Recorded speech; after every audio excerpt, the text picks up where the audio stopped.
So, good morning to all of you. I thank you very much for this very kind invitation to be present and be able to address this inaugural conference of PALCUS. It's a very, very important event, a very important step forward in organizing our community and influencing from our resources and from our point of view the rich environment of American society and institutions.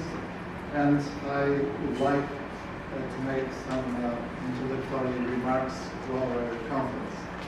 And I salute all the ambassador, the congressmen here present, all the leaders that honor us with their participation in this conference.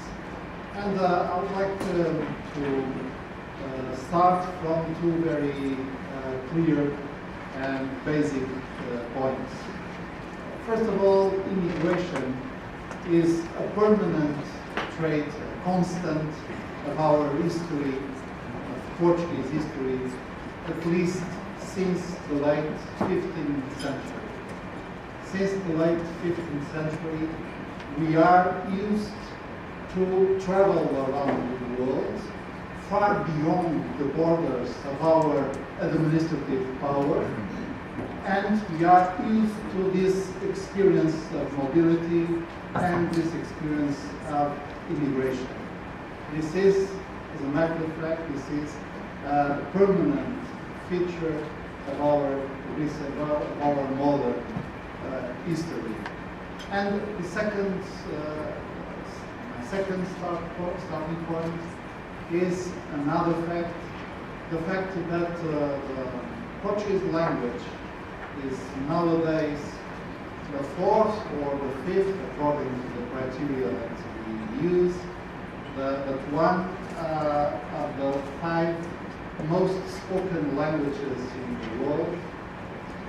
Portuguese is the most spoken language in the south part of our world, the fifth language used in internet, and the third European language spoken in all the world.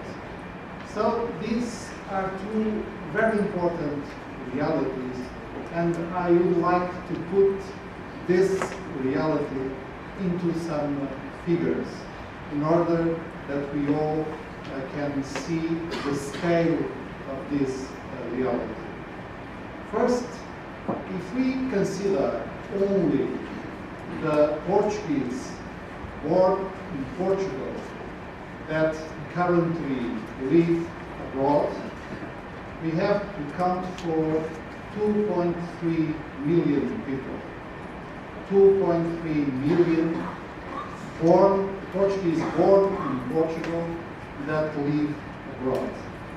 But if we add to this Portuguese born in Portugal living abroad, if you add to them these the Portuguese nationals that have already been born abroad, and if you add to this all the Portuguese descendants that by the Portuguese law are entitled to get the nationality, the Portuguese nationality, whenever they want. So if we consider also what we call the Portuguese descendants living abroad, we have almost 6 million people. This means that 1/4 of the Portuguese people live abroad. And if we consider the countries in which they actually live, we have to count for 178 countries. There are currently 178 countries in the world for which we have official registration in our consular services of Portuguese nationals living there. And if we keep in mind that the overall number of the countries who belong to the United Nations is 193, you can easily conclude that we have already conquered peacefully by our presence 178, and we have still to conquer 15 countries of these 200. So there are Portuguese people living anywhere, and this is really a very important fact to keep in our minds. But if we consider the number of residents in countries whose official language is Portuguese, we have to count for almost 270 million people. So, Portuguese language is the official language of almost 300 million people all around the world. In Europe, in Latin America, in Africa, and in Asia. These are, from my point of view, the two main resources of the Portuguese soft power, of the Portuguese influence in the world. This is one of the most important reasons why our influence in the world goes far beyond the dimension of our country, the dimension of our economy, or our military power. Our soft power is the real power that we have, and the two fundamentals of this soft power is our language and our communities abroad. That's why it is so important meetings like this. It is so important that we can organize in a better way ourselves in order to project the idea and the representation of Portugal as a global nation. A nation that feels at ease in Europe, of course, but also in Africa, in Latin America, in North America, or in Asia. Communities living abroad are so one main axis of our foreign policies, one main axis of our national identity, one main resource of the added value that we can generate in the world. And there are, I think, at least 5 general characteristics that we can identify in any of our Portuguese communities, be there in America, in Europe, or in South America. The first characteristic is their broad cosmopolitanism. Portuguese living abroad are cosmopolitan in the sense that they feel comfortable in very different social environments. They feel comfortable with diversity, and they integrate in a very easy way in the societies in which they live. So there are a kind of ground floor cosmopolitanism that is one of the most important characteristics and resources of our community. The second characteristic I would point out is what I personally call the double anchoring of the Portuguese living abroad. Because we have one anchor, that is the society in which we live, because our social integration in America, our social integration in France, in Germany, in Switzerland, but also in Australia, in the United Kingdom, or in Brazil, in Venezuela, or in Angola is very easy. So we have there an anchor, but we don't leave the other anchor, and the other anchor is Portugal, and even is the region from which we come. Portugal meaning Azores, Azores meaning Pico or Faial or São Miguel, the continent meaning Chaves or Alentejo. So we have this, typically we have these two anchors, two axes, two pillars, and this is a very important characteristic of our society. That's why we are always Luso something, Luso-Americans, Luso-Venezuelans, Luso-French, Luso-British, and so on. The two parts going together. The third characteristic I would point out is our internal diversity. In cultural terms, we are very homogeneous because Portugal is an old nation state and our culture is very homogeneous. But there are different waves of our immigration, different groups that constitute and form our communities. So there is increasingly there is some heterogeneity in our communities living abroad. Some are older than the others, some are professional, others are workers, others are researchers, students, and so on. And this diversity is also a very important aspect of our community. And finally, I would point out other general characteristics of our communities living abroad. This is their dynamics of association.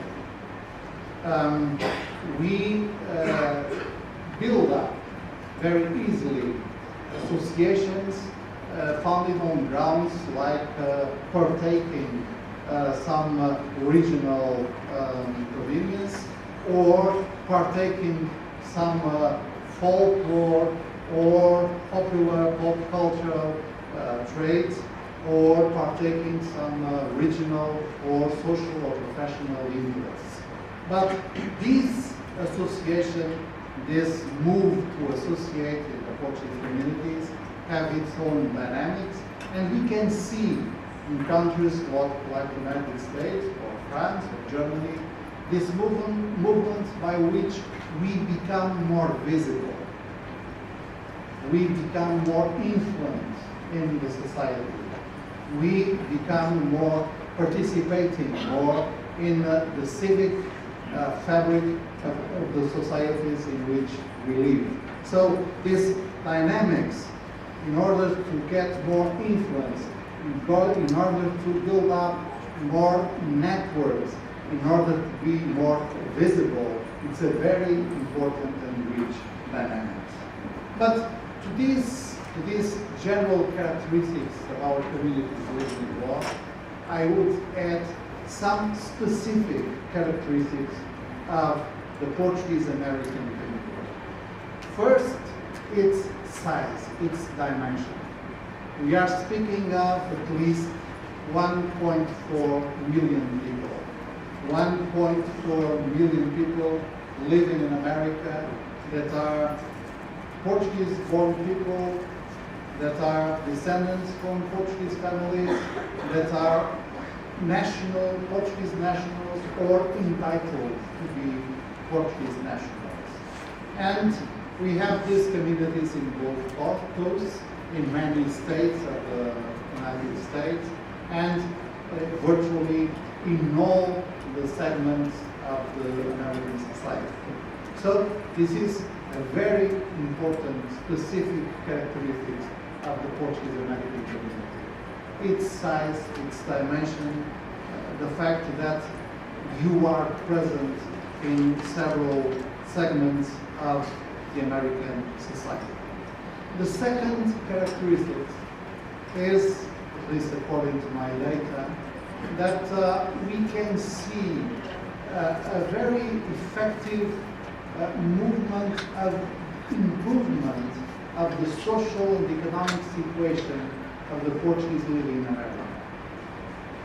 And by some criteria, the situation, the status of the Portuguese living in America is above the average of the American society.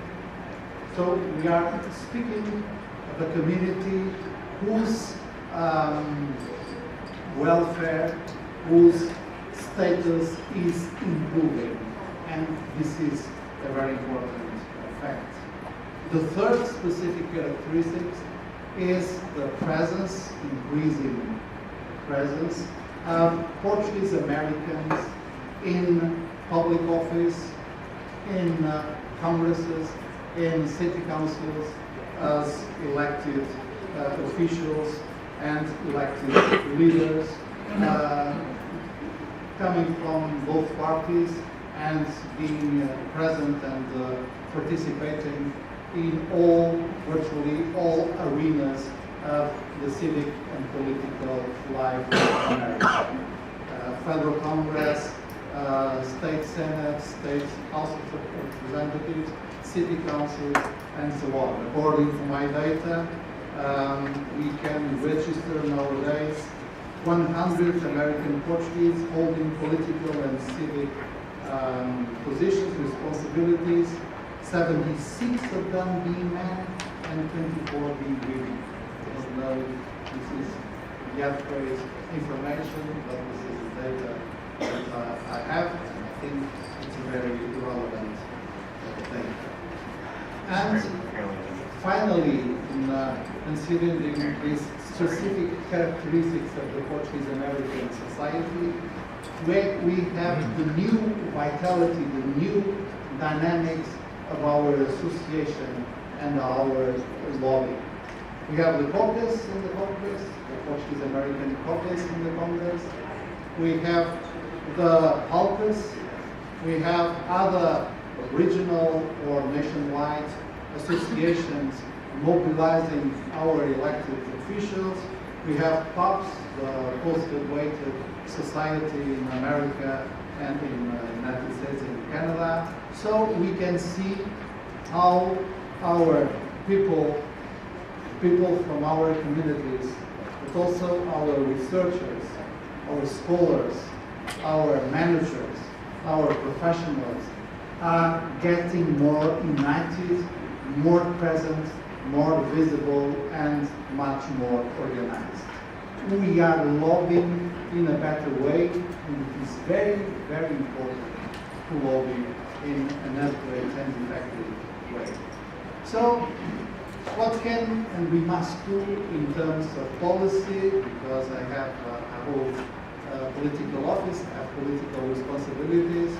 What can we do to support from our side your action, your activity, your program? I would say that from the point of view of the Ministry of Foreign Affairs, we have to work with you at least in three complementary dimensions. The first one is our diplomatic and consular network. The second one is the promotion of the teaching of Portuguese language. And the third one is helping you in being more influent and visible and present in American society.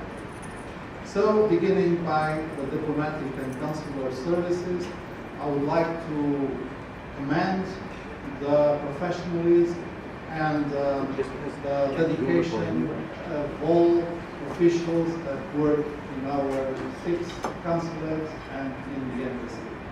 They are doing a very good job in very difficult conditions and situations. Why? First, we have here a problem of matching supply and demand. The demand of consular services by our community is increasing, and of course we have to readapt the supply, that's the capacity of our consular services, to this increasing demand. Unfortunately, as you all know, we have passed for very difficult years between 2010 and 2014. We had to put a very front-loaded adjustment program, and the structure of the ministry has been downsized in a very difficult way.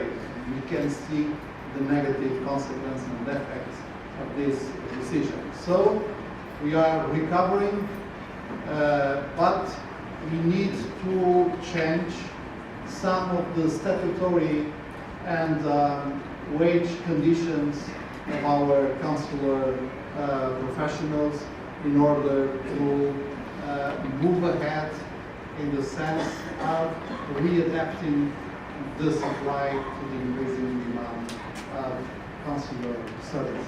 So we are working on that, and I think that we shall have good results in the short term. But it's obligation number one for a Minister of Foreign Affairs to support your action, improving the conditions of the consular and diplomatic network of Portugal in North America. But I would like, again, to praise the work of all the professionals that work in the consular, Portuguese consular services, and I wish to ask you, applause to all our honorary consuls.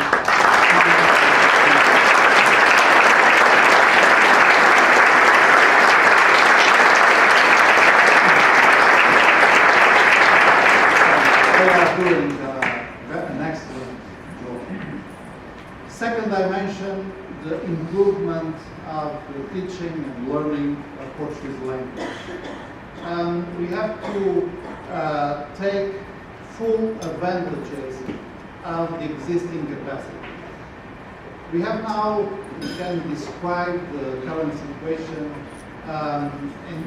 briefly in this manner. First, we have community schools. They do an excellent job. More than 5,000 people, young people, learn Portuguese in our community schools, and Camões, the national department that promotes the learning and teaching of the Portuguese language abroad, supports the efforts of these community schools. But beyond that, we have right now protocols of cooperation with 9 of the American states in order that their high schools have in their curriculum courses of Portuguese as an option for their pupils. And this is a very important way of disseminating the teaching of Portuguese language as a very important language, both for the descendants of Portuguese families and for all the Americans, all the pupils. And third, in colleges and universities, the trend to learn Portuguese and Portuguese studies or user-form studies is improving. And this is a very, very important trend. We have right now 15 universities and colleges in the United States with which we have protocols of cooperation, meaning that they offer courses or graduation in Portuguese language, in Portuguese literature, or in Portuguese or lusophone studies, and this trend is a very important capacity that we have here to promote the teaching and learning of Portuguese. So, for me, this is the second priority, strengthening the consular network first. Second priority, improving the presence of Portuguese and Portuguese studies, both in higher education system and in high schools. And finally, I would like to say that I commend and praise very much the efforts of PALCUS and many other associations that are pushing the presence and the influence of the Portuguese. And I have to say, I'd like to say that you count all our support. But being a little more practical, I would like to draw your attention to certain opportunities, certain windows of opportunities. First, the economy. The trade relations between Portugal and the United States are increasing in a very significant manner. For the last 4 years, they increased by 80%. For the last 5 years, they increased by 7%. United States are now our most important clients out of Europe, and they are our 5th client in goods and services. They are our 11th supplier in goods, and they are the 5th most important market of origin for tourists in Portugal. And you can see in Portugal the increasing number of Americans that will want to go to Portugal as tourists, as professionals, as entrepreneurs. And this is a very important field to reinforce our cooperation currently. And of course, the second one is this, the civic fabric of America, the participation in cultural, artistic activities, and in institutions. We have to build up networks. We have to articulate the networks that we have, and in a certain way, I would like to say that you can use the Portuguese embassy and the Portuguese ambassador as not only a facilitator, but really instrumental means to reinforce your networking capacity, that is, to reinforce your presence as 1.5 million Americans, truly Americans, yet at the same time truly Portuguese people.